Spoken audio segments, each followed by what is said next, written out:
Kadın istihdamını artırmakla ilgili devlet yetkililerinden ara ara açıklamalar duyuyoruz. En son Cumhurbaşkanı Yardımcısının önümüzdeki süreçte bu istihdamın artırılacağına dair bir açıklaması oldu.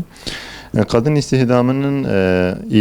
istihdamı ile ilgili önümüzde iki tane nokta var. Birincisi, kadınları istihdam etmek üzere yaptığımız planlamada bunun altyapısını yapmış mıyız? Yani mesela biz bu kadınları istihdam edeceğimiz alanlarla ilgili bir çalışmamız var mı? Yoksa var olan mevcut iş imkanları içerisinde erkeklerin rolünü azaltıp kadınlara çok rol vermek yönüyle mi istihdamı artıracağız? Eğer bu şekilde olacaksa bu işsizliğin artmasına sebep olabilir bir yaklaşımdır. Ama bunun yerine mesela kadınlar için onların çalışabileceği özel alanlar üzerinde çalışılsa bu faydalı olabilir. Yani örneğin ne olabilir? Biz hastanelere gittiğimiz zaman kadınlarımızın tedavisi konusunda kadın çalışanların olması konusunda hassasiyetlerimizi mesela koruyoruz. Bunları belirtiyoruz ama bu alanda bazen kadın çalışan bulamıyoruz. Hatta bu sebeple tedaviyi reddeden vatandaşlarımız oluyor. Veya diyelim ki kadınlara yönelik başka hizmetler sunan kurumlarda da kadın istihdamı konusu önemlidir ve kadınlara istihdamda yer verilmelidir. Ama erkeklerin yerine çalışılacak yerlerde kadınlar çalışılacaksa, özellikle ağır işlerde erkeklerin yapması gereken işlerde kadınlar çalıştırılacaksa bu kadınlar için bir hak değil, belki kadınlara bir zulümdür.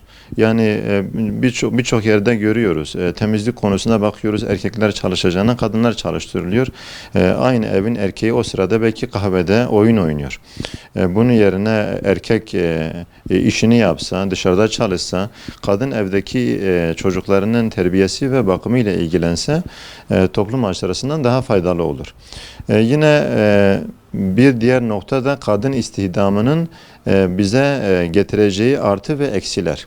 Yani biz kadın istihdamından ne bekliyoruz? Şu anda toplumun önünde bekleyen yoğun bir sorun mudur kadınların çalışmaması? Devlet bu soruna bir çözüm olarak bu istihdamı mı sağlamaya çalışıyor? Biz böyle bir sorun görmüyoruz. Yani kadınların çalışma ihtiyacına dair önemli bir sorun toplumda yok.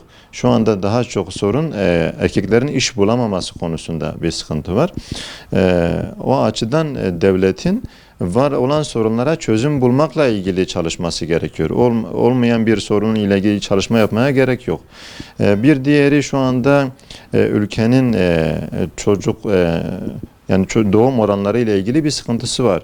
Profesöründen yetkilisine, hatta yani normal bir vatandaşına kadar da ülkemizin ileriki yıllarda nüfus sıkıntısı yaşayacağına dair yorumlar ve tespitler var. Ve bu ciddi bir tehlikedir.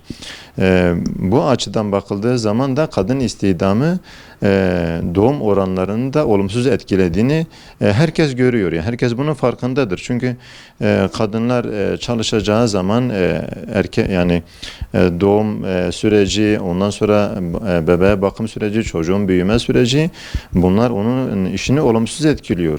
Haliyle insanlar çocuk sahibi olmayı düşüneceği zaman yani bu konuları göz önünde bulundurarak çocuk sahibi olmaktan vazgeçebiliyorlar.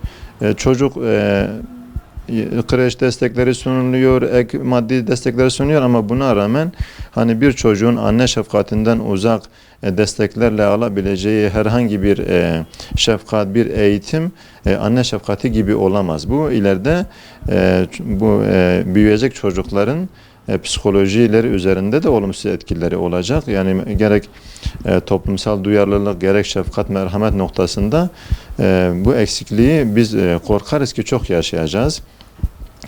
O açıdan yani ailenin korunması, ailenin devamının sağlanması konusunda kadınlar desteklensin. Ama onların istihdamı konusunda daha farklı çözümler bulmak lazım. İstihdam edileceklerse de kadınlara yönelik alanlarda ve daha kısıtlı sürelerde. Yani bir erkek gibi saat 8'den 5'e kadar veya işte şu anda mesela iş merkezlerinde görüyoruz. Sabahtan gece yarısına kadar çalışıyorlar. Şimdi böyle bir kadının nasıl bir aile hayatı, nasıl bir olabilir, nasıl yuvayı yapan bir aile olabilir? Gerçekten de mümkün değil.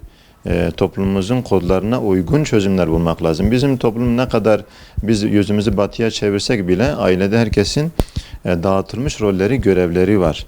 Bir kanun çıkacaksa, bir uygulama çıkacaksa toplumun kodlarına dikkat etmek lazım. Yoksa bu kadına zulüm olur. Kadın o zaman iki iş yapmak zorunda kalır. Yani hem istihdamda çalışacak hem de evde yapmak zorunda kaldığı işleri yapmak zorunda kalacak. Bu da tabii ki huzursuzluklara sebep olabilir.